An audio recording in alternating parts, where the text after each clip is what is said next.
شخصیت یقلا خراغا با مسجدیں تم نگا سمسے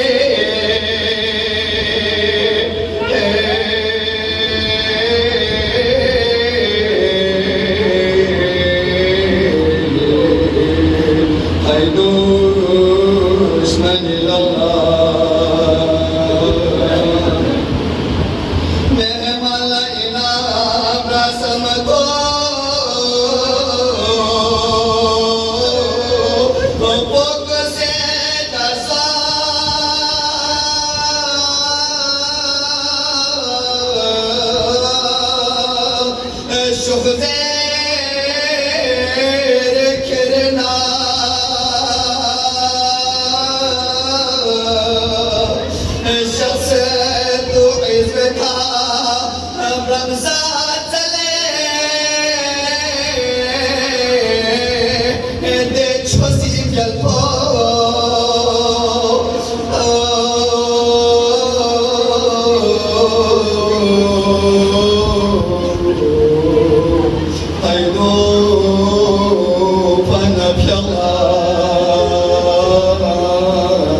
حاضرین مجلس جس قسم کے حاجات لے کر یہاں پہ تشریف لائے ہوئے ہیں، پروردگار تمام نوجوانان، بزرگان، نونہالان جس قسم کے حاجات لے کر شاید میرے مائیں بہنیں بھی مجلس سن رہے ہوں گے، جو بھی فرش عذاب شریک ہیں سب کے حاجات پورا فرما، تمام تنگ دست مومنین کو وسعت رزق عنایت فرما، تمام بے روزگار نوجوانوں کو روزگار عنایت فرما، جو میدان علم میں ہیں پروردگار تمام نونہالوں کو میدان علم میں کامیابی عنایت فرما، جو آستہ محمد و آل محمد کا ہمارے بزرگان کے سایہ ہمارے سروں پر قائم و دائم فرما، اس فرش عذاب و زینت دینے کے لیے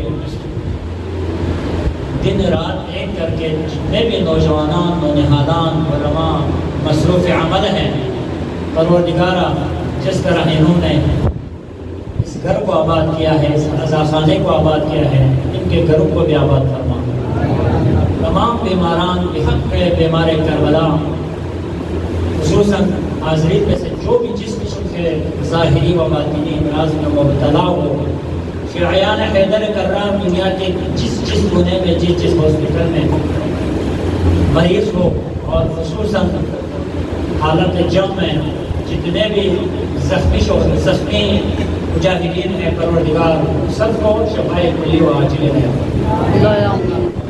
اور جن جن مومنین نے خصوصی طور پر مجھے دعا کے لیے التماس کیا ہے، پروردگار ان تمام مومنین کو بحق بیمار کربلا شفاء کلی و عاجل میں اور مجھے خوشی ہوئی رجب میں یہاں پہ حاضری دی تھی، ایک دو مجلسوں میں شرکت کی تھی، تو اس وقت یہ موجود نہیں تھا۔ ابھی ماشاءاللہ بہترین طریقے سے آپ نے اس کو مسجد و فرش بچھایا ہے۔ جن جن مومنین کے کاوشوں سے یہ اس عمل کو بجا لایا گیا ہے، پروردگار ان مومنین کی دولت میں برکت عنایت فرما۔ مجھے امید ہے برادر اخوان صاحب فرما رہے تھے کچھ واقعات بھی ہے مسجد کے اس خصوصاً مومنین سے گزارش ہے دل کھول کر تعاون فرما دیجیے۔ میں بزرگان اور امام راتب کی اجازت سے اپنے گفتگو کا آغاز کرنا چاہتا ہوں۔ اس سے پہلے مرتبہ صلی اللہ علیہ وسلم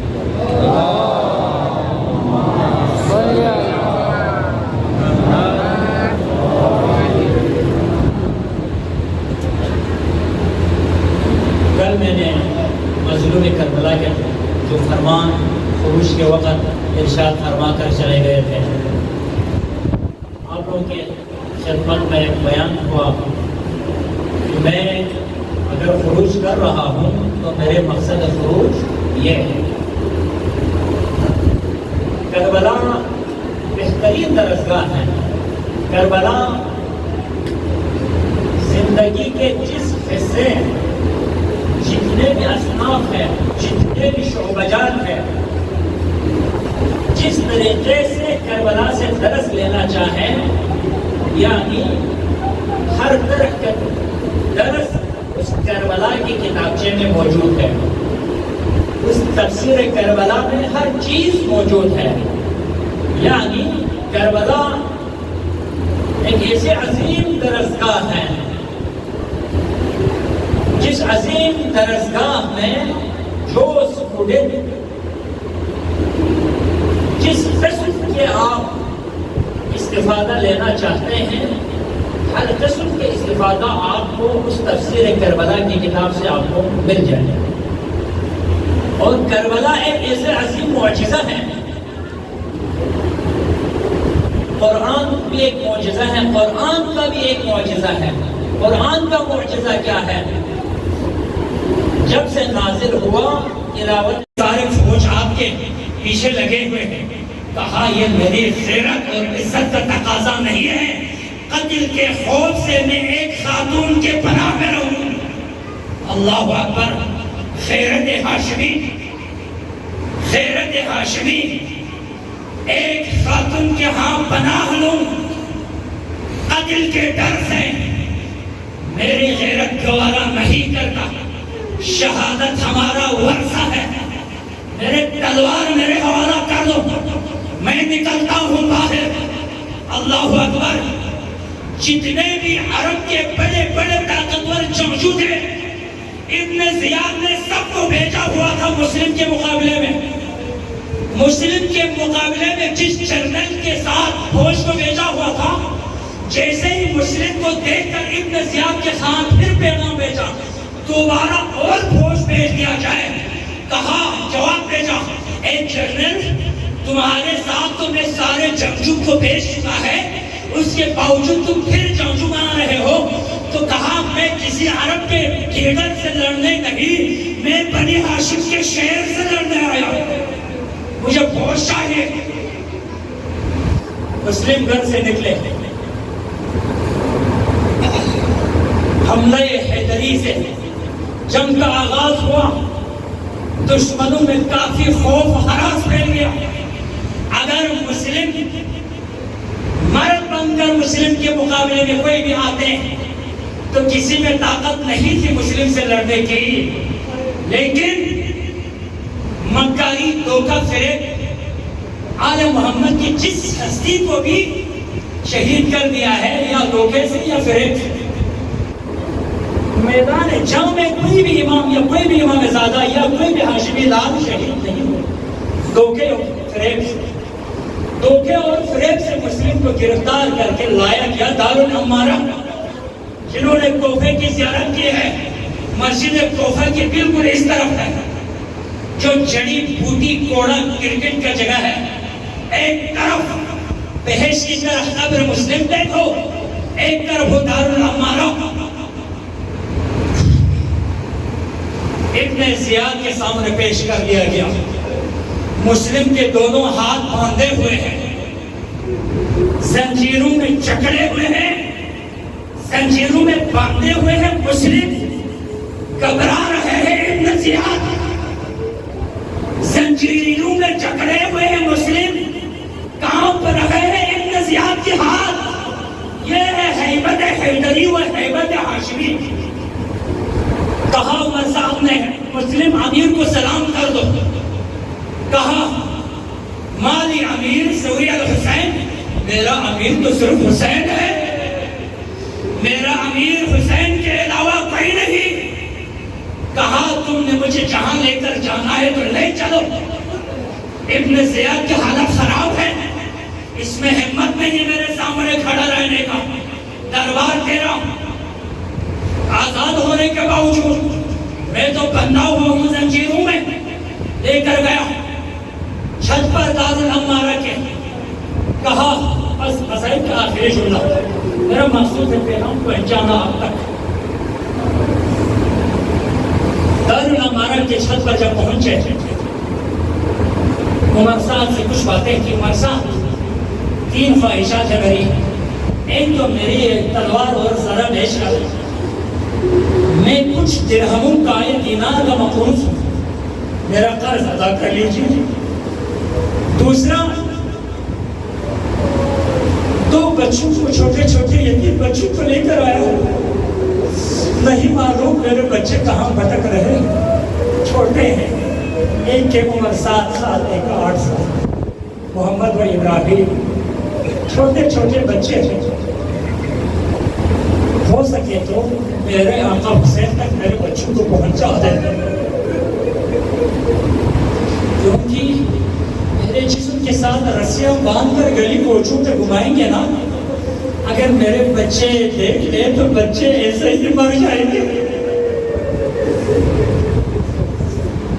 اجرکم علی الزہرا۔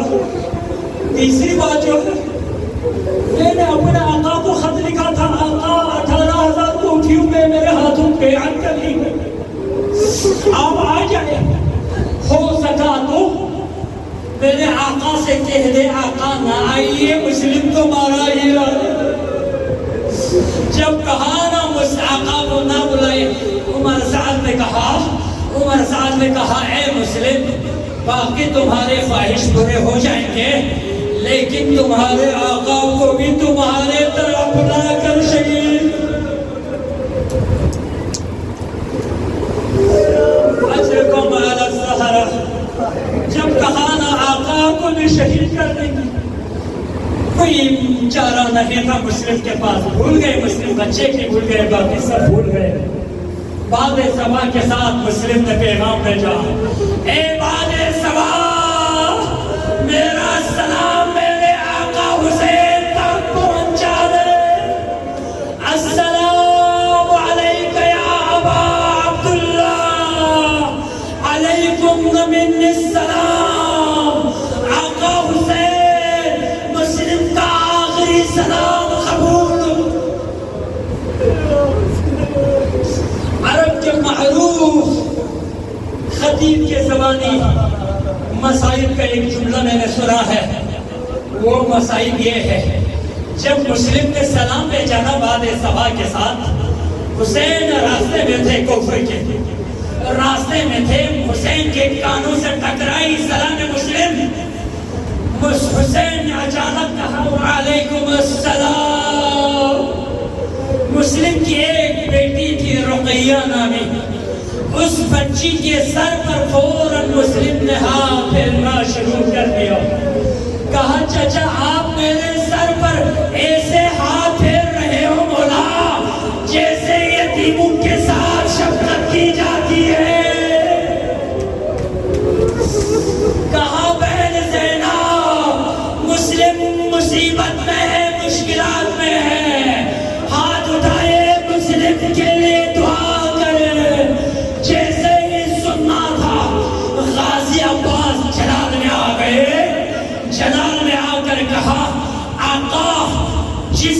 معجزے کے ذریعے، کرامت کے ذریعے مسلم کی آواز آپ تک پہنچی ہے، آپ اسی کرامت کے ذریعے جلدی مجھے کوفہ پہنچا دو، مجھے پہنچا دو کوفہ، میں دیکھتا ہوں مسلم کو کون شہید کرتا ہے۔ اجرکم علی الزہرا، فرمایا عباس تمہاری شجاعت دکھانے کا وقت ابھی نہیں ہے، وہ مقام ابھی دور ہے، عباس صبر کرنا۔ کہا مولا اگر آپ جنگ کی اجازت نہ دیں تو کم از کم مجھے اجازت دے، میں جا کر مسلم کے سر کو گود میں اٹھا دوں۔ کہا مسلم آپ ذرا دارالعمارہ کے نیچے دیکھے، جب نیچے دیکھا ایک خاتون ہے، یہی کہہ رہی ہے یا اللہ میرے مسلم۔ اجرکم علی الزہرا، مسلم کو دارالعمارہ کے چھت پر لے کر گیا، چھت سے نیچے گرا دیا، چھت سے نیچے آ گئے، کوفے کی گلی میں آ گئے مشرک کے لاش۔ اب یہاں پہ میزبانی کی سعادت حاصل کرنے کا بندوبست ہوا کوفے میں۔ کیوں؟ کیونکہ مسلم کو کسی گلی کا کوچے کا پتہ نہیں تھا نا، بس فرض میزبانی ادا کرتے ہوئے مسلم کو کوفے کی گلیاں دکھانے لگا، لیکن طریقہ عجیب تھا۔ طریقہ کیسا تھا؟ مسلم کے سر پر، جسم پر سر تو نہیں تھے، جسم میں رسیاں تھی، کبھی کوفہ کے اس گلی میں، کبھی کوفہ کے اس گلی میں۔